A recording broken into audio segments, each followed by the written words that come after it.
Last episode में हमने देखा था कि ये लोग किसी तरह से भाग के आइस ड्रैगन से अपनी जान बचा लेते हैं। तब लूशियन 9UG को थैंक यू कहते हुए कहता है कि आज एक बार फिर से तुमने मेरी जान बचा ली। जिस पर 9UG कहती कि हाँ इस बार तो मैंने बचा लिया, लेकिन हर बार ऐसा नहीं होगा। और अभी आदमी लूशियन को अपना इंट्रोडक्शन देते हुए कहता है कि मेरा नाम फेंग जोंग है और आपने मेरे भाई से दोस्त की जान बचाई, इसके लिए मैं आपका सदा एहसानमंद रहूंगा। जिस पर लूशियन कहता है कोई बात नहीं, ये तो बस एक कोइंसिडेंट था और इसके अलावा तुम्हारे भाई और मेरे बीच की प्रॉब्लम भी सॉल्व हो चुकी है। तब लिंगचुन कहता है कि मैंने कब कहा कि मैं और तुम दोस्त बन गए हैं। जिस पर फेंग जोंग बहुत ही फनी तरीके से लिंगचुन को साइड करते हुए कहता है कि अपना मुंह बंद रखो, अगर ब्रदर लूशियन ना होता तो अभी तक तुम्हारा आइसक्रीम बन चुका होता। जिस पर अब मिसू कहती है कि मेरे ख्याल से अब हमें गार्डियन टावर की ओर बढ़ना चाहिए। तब लूशियन कहता है कि नहीं, मेरे ख्याल से हमें इस आइस ड्रैगन को ऐसे यहाँ पे छोड़ के नहीं जाना चाहिए। जिससे सुन के फेंग जोंग कहता है कि ब्रदर लूशियन क्या तुम्हारे दिमाग में वही चल रहा है जो मैं सोच रहा हूँ? मेरा मतलब कहीं तुम इस सेलेस्टियल बीस्ट के एसेंस को तो हासिल नहीं करना चाहते? तब लूशियन कहता है कि राइट, मुझे इस मॉन्स्टर का एसेंस चाहिए। जिस पर फेंग जोंग कहता है कि आइस ड्रैगन को डिफीट कर पाना ये हमारे बस की बात नहीं है, वो इस कॉन्टिनेंट का one of the most powerful बीस्टों में से एक है।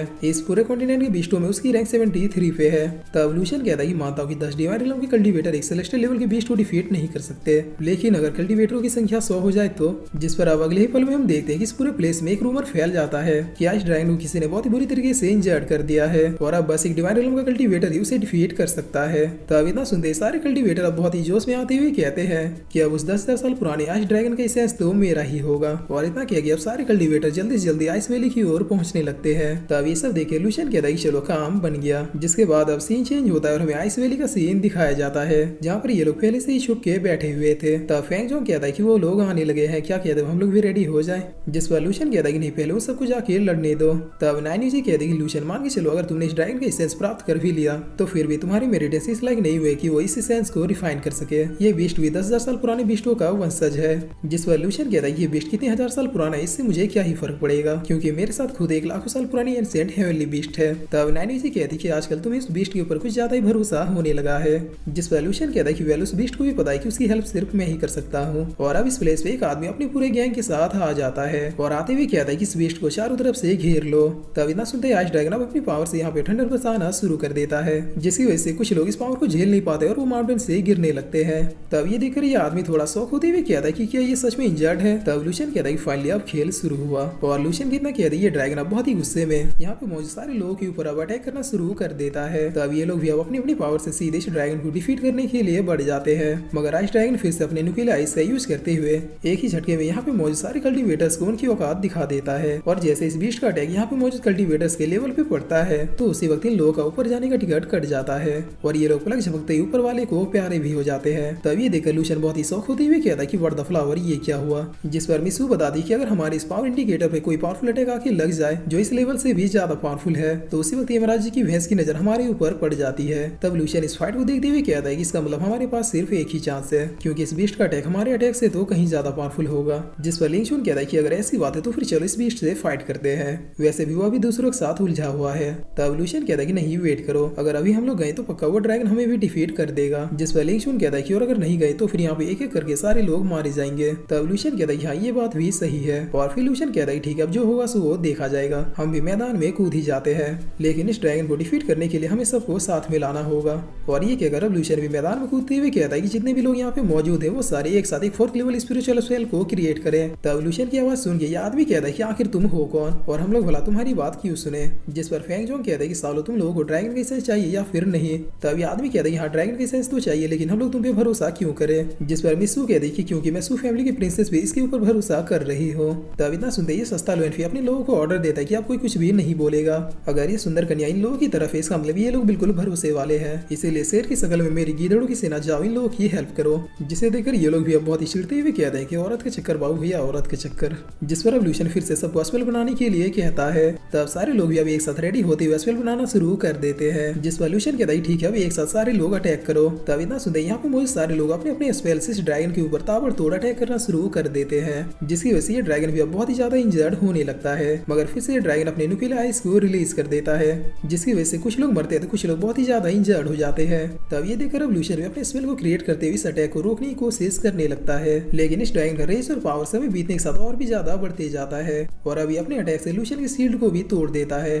तब ये देखकर लूशियन कहता है कि सीट मैंने ये एक्सपेक्ट नहीं किया था। जिस पर सू जूनियर पीछे से कहती है कि ब्रदर लूशियन मैं आपकी हेल्प करती हूँ और ये कहकर सू जूनियर अपनी पावर से लूशियन को सपोर्ट करने लगती है। तब लूशियन भी थैंक यू सो मच छोटी सिस्टर कहता है और अब लूशियन कहता है कि चलो एक बार फिर से। तब ये लोग भी अब एक बार फिर से इस ड्रैगन की तरफ अटैक करने के लिए बढ़ जाते हैं और इस बार के अटैक से ये ड्रैगन सच में बहुत ही ज्यादा इंजर्ड हो जाता है। तब ये देखकर डोंग्यू कहता है कि मेरे ख्याल से बात बन गई, जिस पर लूशियन कहता है कि नहीं, हमने अभी सिर्फ उसे एक खरोच दिया है, उसमें अभी भी बहुत दम बाकी है। तब सारे लोग भी अब दोबारा से रेडी होते हुए कहते हैं कि चलो फिर इस बीस्ट का दम निकालते हैं। मगर तभी लूशियन को कुछ बहुत ही अजीब फील होता है, जिसके बाद इस आइस वैली की आइस अपने आप ही पिघलने लगती है। तब ये देखकर लूशियन कहता है कि अचानक से ये माहौल इतना गर्म क्यों होने लगा, जिस पर मिस्सू कहती है कि मुझे कुछ ठीक नहीं लग रहा, जरूर यहाँ पे कुछ गड़बड़ है। तब लूशियन अब बहुत ही डरते हुए कहता है कि जितने भी लोग हैं सारे पीछे लौट जाओ, जिस पर तभी हम देखते हैं कि साइस वैली में फायर के धमाके होने शुरू हो जाते हैं, जिसकी वजह से यहाँ पे चारों तरफ अफरा तफरी मच जाती है और सबके ऊपर अब फायर बरसना शुरू हो जाता है। तब लूशियन अपनी तरफ आ रहे फायर को 9 विंग के विंग की हेल्प से रोक लेता है, जिसे देखकर मिस्सू कहती है कि आखिर तुम्हारे पास ये हेवीली विंग कहाँ से आए। तब लिंगचुन कहता है कि जहाँ से भी आई हो, लेकिन इसने हमें 2 बार बचा लिया।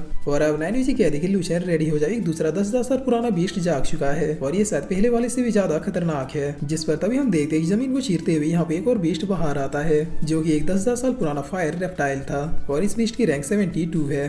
तब इस बीस्ट को देखकर ये लोग अब चिल्लाते हुए कहते हैं कि इसे तो हेल का डीमन भी कहा जाता है। आज लगता है अगर हम लोग गुल्फी नहीं बने तो फिर तंदूरी चिकन जरूर बन जाएंगे। जिस पर लूशियन इस बीस्ट की ओर देखते हुए कहता है कि अगर ये दोनों बीस्ट मिल गए तो फिर आज हमारा बच पाना नामुमकिन है। मगर तभी ये फायर रेप्टाइल सीधे इस आइस ड्रैगन के ऊपर अटैक कर देता है और बदले में आइस ड्रैगन बेस के ऊपर अटैक करता है। तब ये देखे लूशियन कहता है कि वेल चलो आज लक भी हमारे साथ है। दरअसल ये दोनों बीस्ट अलग अलग एलिमेंट के पावर्स को कंटेन करते हैं और जैसा कि हम लोग जानते हैं कि फायर और आइस हमेशा एक दूसरे के अपोजिट होते हैं, इसलिए जब इस आइस ड्रैगन ने अपने पावर्स को रिलीज किया तो इस फायर रेप्टाइल को लगा हुआ कि वो इससे फाइट करने के लिए चैलेंज कर रहा है, इसलिए ये भी यहाँ पे इससे फाइट करने के लिए चला आया। तब लिंगचुन कहता है कि क्या हम इसे बस ऐसे ही देखने वाले हैं, जिस पर मिस्सू कहता है कि जब तक इन दोनों बीस्टों में से कोई एक मर नहीं जाता तब तक ये फाइट शांत नहीं होने वाली, इसलिए अब हमारे पास वेट करने के अलावा और कोई भी रास्ता नहीं है।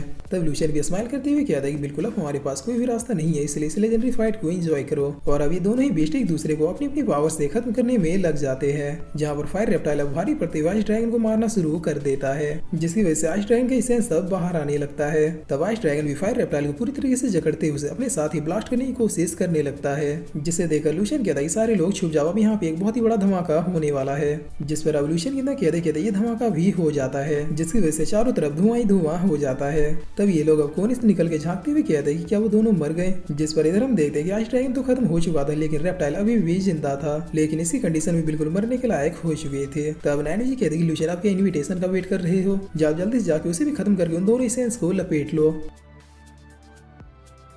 और फिर इसी के साथ ये एपिसोड यहीं पे खत्म होता है।